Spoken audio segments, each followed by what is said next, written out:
Our next speaker is Andrew Villeneuve, founder and executive director of Northwest Progressive Institute, raising America's quality of life through innovative research and imaginative advocacy. Thank you, Andrew. Well, hello, everyone. Hope you're having a great day here at the state capitol. Really want to thank you all for coming out because not enough citizens participate here in Olympia in our legislative process. The people you see roaming the halls in between a lot of the committee hearings, wearing suits and ties, they work here year-round sometimes, or at least during the session.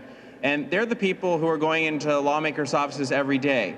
But lawmakers do not see enough of people like us, because we're the ones who actually have jobs outside of the state capitol. And we're the ones whose voices need to be heard. And there are a lot of people like us who are out there trying to figure out, how do I make it in this economy? How do I leave a better future for my children and grandchildren?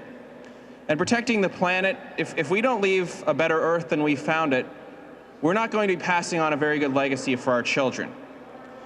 The governor has taken a pretty bold, courageous step in proposing legislation that would cap and trade.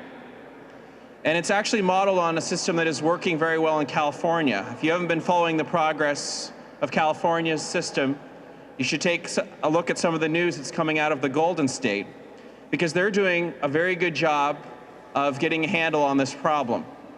We've known about the science for a long time, but there hasn't been any political action. When An Inconvenient Truth came out in 2007, Al Gore said, political will is a renewable resource, we have to renew it. But it's hard to see it being renewed. What we're seeing instead is a lot of gridlock and action. There are political leaders who say, well, I'm not a scientist. That's not a very compelling response to this crisis. The science is getting more overwhelming by the day, but the political response is as tepid as ever. So at NPI, one of the things that I do, this is very important, is I help activists think critically about the language they use, about the ideas they use. And language and ideas are connected. We know the science is overwhelming, we know it's compelling, but a lot of people don't get the science at all. In fact, the research shows that the language we're using isn't working. We talk about emissions and carbon pollution, we talk about greenhouse gases and global warming, we talk about a lot of things, but a lot of people don't understand any of that.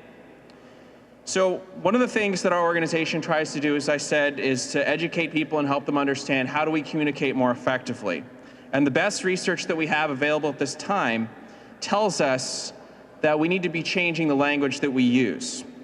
We talk about parts per million, emissions, greenhouse gases. Those are abstract concepts.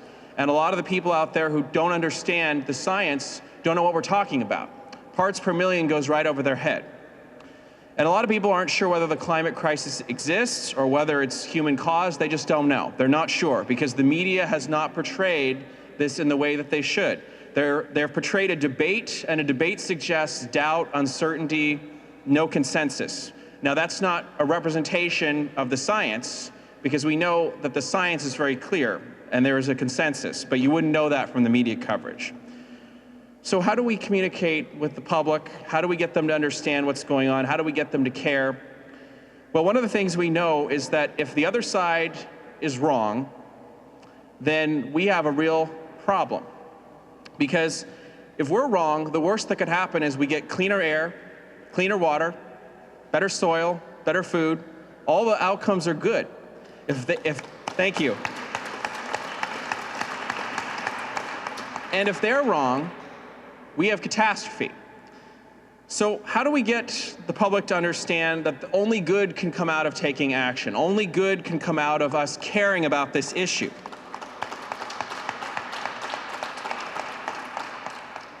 I want to inspire you to communicate a little more simply when you go back home or when you're meeting with lawmakers. Instead of talking about emissions or carbon pollution or greenhouse gases, you can just say pollution. Jeremy Porter, who is a communications expert, has studied this issue, has done some research with Drew Weston. What he's found is that people lead busy lives, and they don't necessarily have time to understand the science. But they do know one thing: pollution is bad, and they want less of it. So if we talk about pollution, that's something they can understand. They understand the idea of cleaning up our air, cleaning up our water, cleaning up our soil. So we can say pollution instead of emissions. Carbon pollution is pollution, period. And we talk about climate action a lot. We talk about climate emissions. We use the word climate a lot. A lot of people have no idea what we're talking about. It's a little better for us to focus instead on simply talking about the environment as an abstract concept. We talk about the impact on people. And as for the consequences of the climate crisis, we hear a lot, about rising sea levels, rising temperatures, et cetera. We can actually make this a little simpler for people. What we can say is, if we don't take action to stop this pollution problem, we will have more extreme weather. And people know what extreme weather is and they don't like it.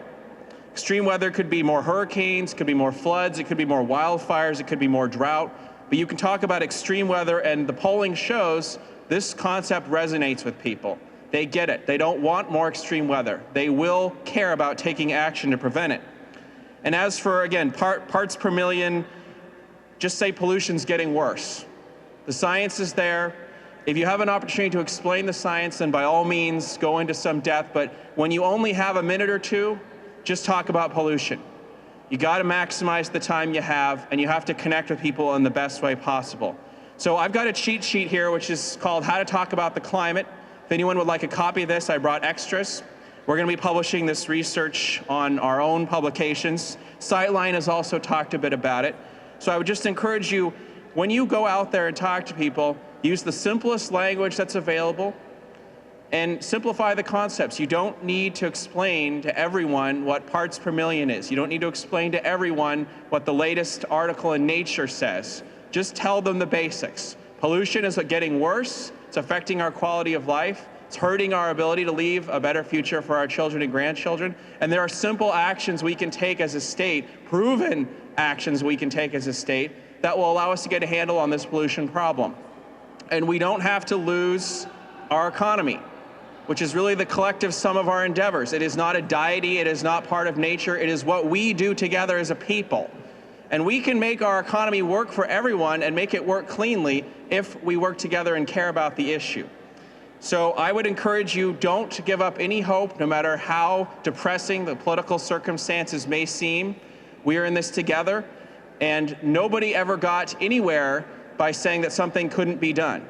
The only times that people have succeeded in changing bad public policy, whether it was slavery or discrimination or anything else, is when they persevered against all odds and kept coming back, kept sending in those letters to lawmakers, kept voting, kept reading, kept writing, kept doing their activism. That's the only way that we make progress and get to a cleaner, safer, healthier future for all of us. So again, thank you very much.